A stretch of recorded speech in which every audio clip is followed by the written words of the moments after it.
যদি তুমি কোনোদিনও আমাকে মান্য করে থাকো, যদি আমাকে আমাকে একদিনের জন্য ভালোবেসে থাকো, তাহলে আমি যা বলছি তুমি তাই করবে।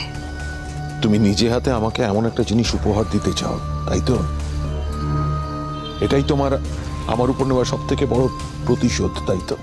তুমি জানো ভালো করে আমি প্রতিশোধ পরায়ণ নই, আর আমার মধ্যে প্রতিহিংসা এই ব্যাপারটাই নেই। আমি সত্যিই মনে করছি জানো তো, তোমার এই মুহূর্তে বাড়িতে ফিরে আসা দরকার। যাই হোক না কেন, তুমি তুমি জুনকে এভাবে ফেলে রেখে যেতে পারো না। তুমি নৈতিকতার কথা বলছো? শুধু নৈতিকতার কথা নয়, আমি আইনের কথাও বলছি। এই যে তুমি করছো না এটা, এর জন্য আইন কিন্তু তোমাকে ছাড়বে না। জুন কিন্তু থানা পুলিশ করছে। আমি জুনে থানা পুলিশকে ভয় পাই না শ্রীময়ী।